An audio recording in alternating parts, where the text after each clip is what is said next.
Boa noite. Aqui vos fala Matheus Tiburcio, do canal Siqueton. Faleceu o Papa Francisco. Requiem in aeternam dona ei Domine et lux perpetua luceate. Resquiescat in pace. Papa Francisco foi uma figura particularmente curiosa. Eu não sei como a posteridade irá julgá-lo. Confesso que não sei. É um dos personagens do tempo presente em relação aos quais eu tenho a maior dúvida. Como o Papa Francisco será julgado pelo futuro? Eu não sei. Francisco, se nós formos pegar os papas que surgiram depois da era da comunicação em massa, ou da era da imprensa em massa, até hoje, e formos colocar quanto aos mais carismáticos e menos carismáticos, né, eu acho que ele é, de longe, um dos mais carismáticos. Né? Os mais carismáticos de todos foram, definitivamente, João Paulo II, Leão XIII, São Pio X, João XXIII, Pio XII. Isso pode parecer estranho, mas o Papa Pio XII era alguém enormemente reconhecido em vida. Em vida, o Pio XII era quase que universalmente considerado uma grande autoridade moral, até por quem era de fora da igreja. Até hoje você ainda vê no interior meninos com o nome de Eugênio Passério. Até hoje o povo ainda bota o nome nos filhos, o nome do Papa Pio XII. Pio XII, em vida, tinha uma imagem muito diferente da que ele teve depois de morto. E era alguém muito enigmático. E Francisco, definitivamente. Entre os menos carismáticos, Bento XVI, definitivamente, mas tinha muita gente que lhe queria bem, né?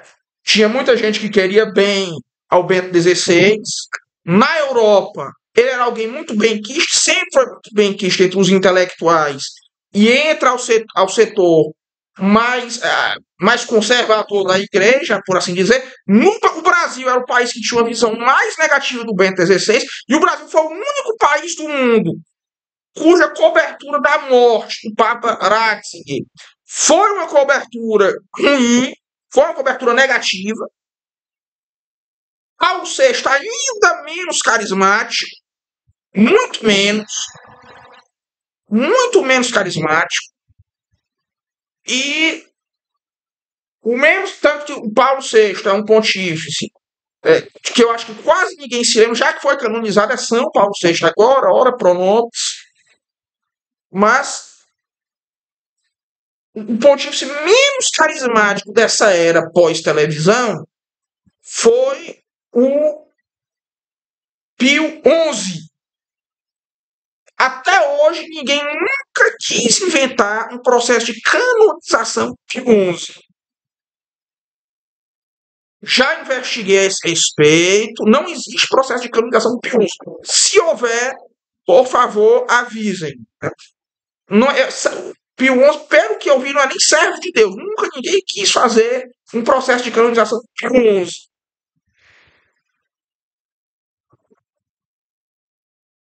É digno de nota que o Vaticano não moveu motu próprio o processo de canonização do Papa Paulo VI.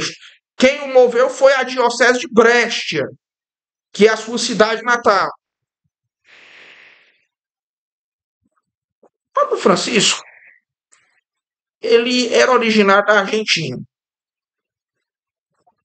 A Argentina é um país que tanto tem um clero erudito, quanto ao mesmo tempo o clero da Argentina é muito político, porque é um país onde o catolicismo é a religião oficial. É o artigo 2º da Constituição da Argentina. La religión católica apostólica romana es la religión del Estado, ou alguma coisa assim, não sei. Na Argentina, o Papa Francisco, ele tinha uma imagem tanto ambígua,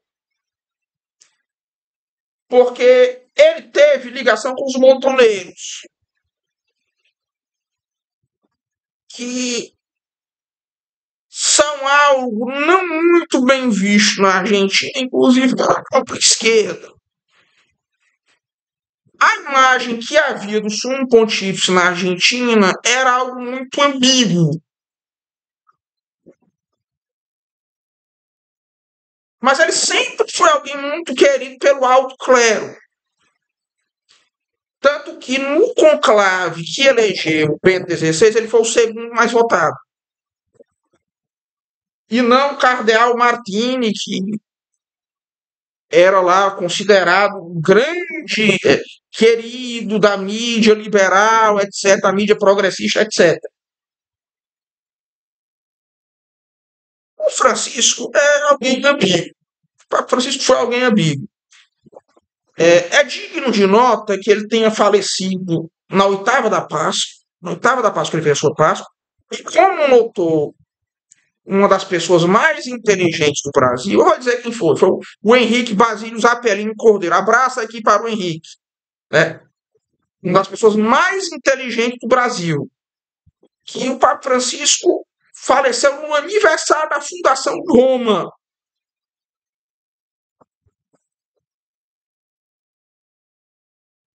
É digno de nota também.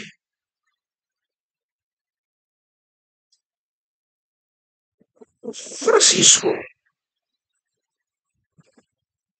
é alguém cujas ideias pessoais são um pouco claras. Eu digo porque ele ainda não saiu da memória e ele ainda existe. O pontificado de Francisco teve 3 fases. Uma primeira que, em grande parte, girou muito em questão de marketing. Francisco girava em grande parte dele se apresentando um homem mais próximo do povo, mais próximo das pessoas, um reformador de muita coisa errada que havia no Vaticano, que sem dúvida ele ajudou a reformar, mas não foi quem começou o processo. Quem começou foi o Ratzinger, quando ainda estava na Congregação para a Doutrina da Fé. Mas é inegável que ele foi alguém, no geral, intolerante, com muita coisa errada, especialmente com essas questões de problemas sexuais no Vaticano. É digno de nota. Isso aí eu acho que não se pode negar. Em um primeiro momento, a atitude foi essa: um reformador do Vaticano contra a máfia vaticana. Inclusive, ele era muito sincero quanto a quem eram os culpados. Isso aí.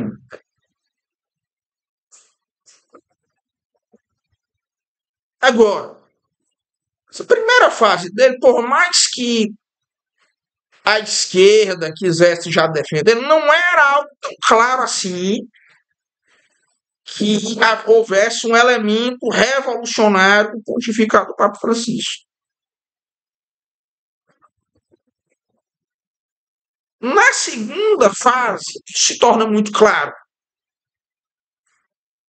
Você tem coisas como a Amoris Laetitia, né?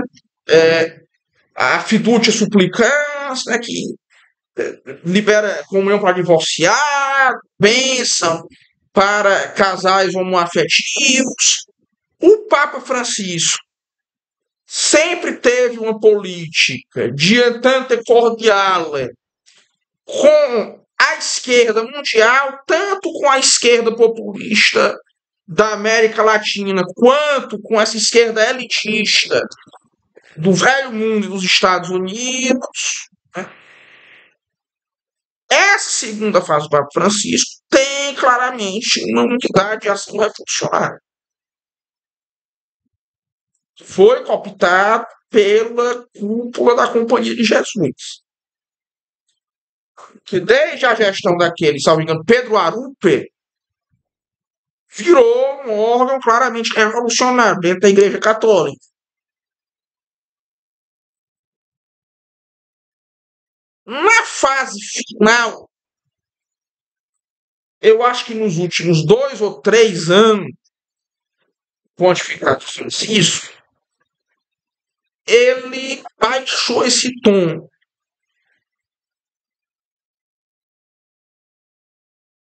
Começou a fazer crítica à questão de gênero, teve a postura mais dura quanto à homossexualidade, né?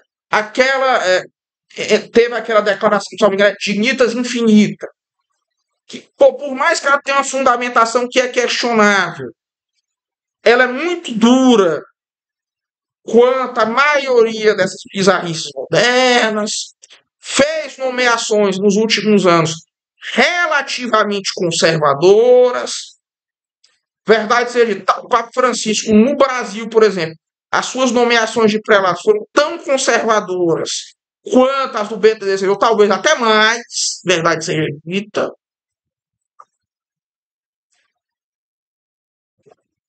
Mas, de maneira geral, os últimos anos do Papa Francisco foram um período de influência decadente. Francisco foi um Papa que perdeu muito, com os anos, o seu poder político. Em primeiro lugar, porque aconteceu o seguinte fenômeno. O projeto da religião liberal é algo que fracassou no mundo inteiro. Não existe hoje no mundo mais um conversa ao católico liberal. O catolicismo virou a religião para onde os conservadores vão se converter. Quem fica na igreja, em regra, é alguém mais ou menos conservador. Estou usando esse termo conservador de maneira equívoca, certo? Eu sei que não é bem isso aí. Então, o Papa acabou ficando desvaziado enquanto referência. E a nível mundial, as intervenções do Papa foram frágeis. Ele foi um mediador muito importante naquela crise da Birmânia, onde houve um genocídio dos muçulmanos. E foi muito enfático quanto a esse ponto. De resto, os esforços do Papa Francisco foram geralmente infrutíferos. Por exemplo, o acordo entre Cuba e os Estados Unidos, que ele mediou, foi destruído pelo Trump, de fato. O Trump desmoralizou muito o sumo pontífice, que logo no início ele teve uma postura de muita hostilidade em relação ao Trump. A reação do sumo pontífice em relação quanto ao Putin, ela foi certeira, mas veio no tempo errado. Ele fez uma condenação muito inequívoca ao Putin, mas isso foi num momento errado, num momento um pouco infeliz, ele demorou.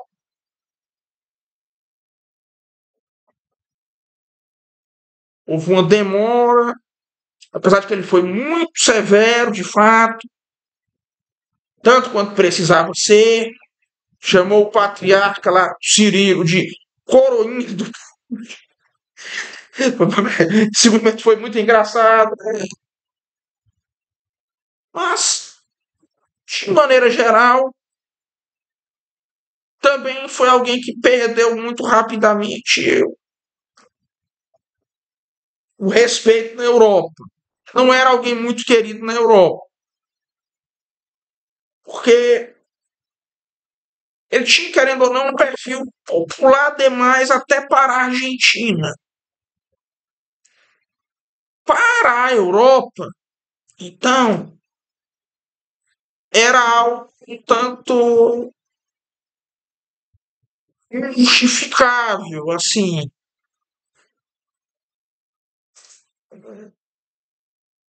Não era alguém que. Na Europa era alguém um tanto mal visto também.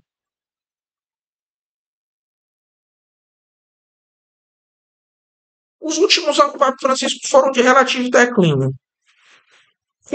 Quanto à questão financeira do Vaticano, é considerado alguém controverso, porque teve uma gestão muito ambígua nesse aspecto. Inclusive, no pontificado, ele se intensificou a crise financeira do Vaticano.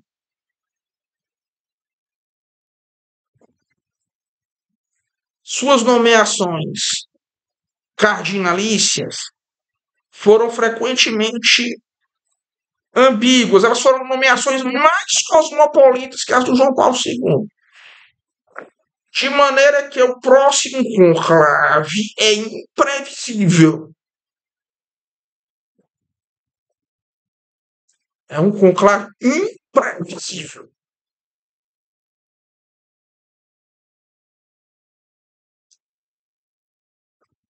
Agora, é inegável que Francisco levou muitas pessoas à conversão. Houve cenas memoráveis, como a bênção Urbi et Orbi durante os eventos acontecidos em 2020, que foi algo que comoveu até mesmo muitos dos tradicionalistas mais histéricos.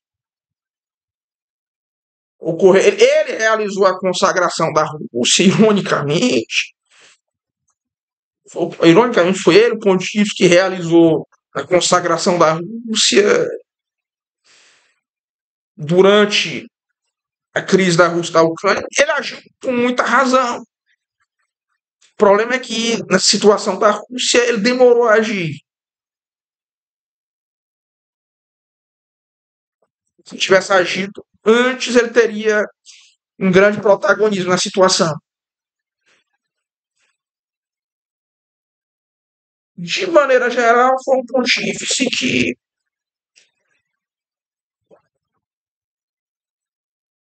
como um todo, representou uma tentativa de liberalização do catolicismo fora do seu tempo. Se ele tivesse vindo no momento em que Ratzinger foi Papa, talvez tivesse realizado, eu posso dizer, talvez tivesse tido um efeito mais profundo. Talvez tivesse um efeito mais profundo. Mas não foi esse o caso. Ele chegou exatamente no momento em que você ser religioso implicava ser conservador, de alguma maneira. Você pode dizer que, de certa maneira, foi a hora certa para ele aparecer.